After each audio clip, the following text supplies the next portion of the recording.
पहले फोन और मोबाइल तो चलते नहीं थे, आज तो यहाँ झगड़ा होता है वहां फोन लग जाता है, पिताजी जल्दी आओ। पहले तो जब तक चिट्ठी जाती थी तब तक झगड़ा शांत हो जाता था, जब तक जवाब आए फाड़ फूड़ के चिट्ठी फेंक दो, क्योंकि महाभारत तो खत्म। जब से मोबाइल आए हैं तब से बेटियों के घर ज्यादा बर्बाद हो रहे हैं। जब से मोबाइल तुम्हारे घरों में आए हैं सहन शक्तियां खत्म हो गई हैं, आपकी बेटियों की भी सहन शक्तियां खत्म हो गई हैं। पहले आज लड़ाई होती थी, फिर बेटी लिखती थी, फिर लिफाफा लाती थी, फिर टिकट लगाती थी, 8 दिन में पहुंचती थी, पढ़ता था बाप, उत्तर लिखता था, तब तक यहाँ शांति धारा और शांति विधान हो जाया करता था। लड़ाई झगड़े सब।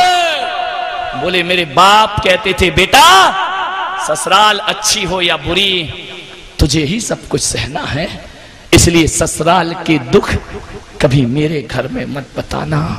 जो लड़कियां ससुराल के दुख पीहर में बताती हैं उन लड़कियों का घर उजड़ने में फिर ज्यादा देर नहीं लगा करता है। बेटियों से कहूंगा जब भी ससुराल जाओ, भले तुम पैसे वाले की बेटी हो, कभी ससुराल में बैठकर पीहर की बड़ाई मत करना, अपने माँ बाप की हेकड़ी मत दिखाना और ये मत कहना कि मेरे बाप के यहाँ 20 नौकर लगे हैं। अरे वो नौकर तेरे लिए नहीं तेरी भाभी के लिए लगे हुए हैं, क्योंकि परिवार तो भाभियों से चलेगा।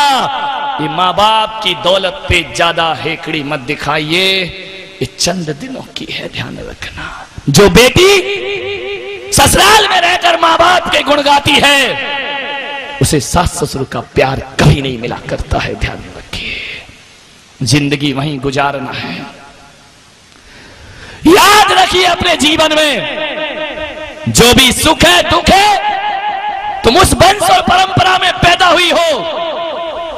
यदि गलत ससुराल मिल जाए तो ये मत कहना कि पिताजी तुमने मुझे कहां पटक दिया है, अरे किसी कुएं में धक्का दे देते ससुराल में। और आजकल ससुराल में उतने दुख हैं भी कहां, थोड़े बहुत दुख हैं। आजकल तो बहू भी ऐसी जाती है कि खूब लड़ी मर्दानी, वो तो झांसी वाली रानी थी। ध्यान रखना, पहले जैसे दुख हैं क्या?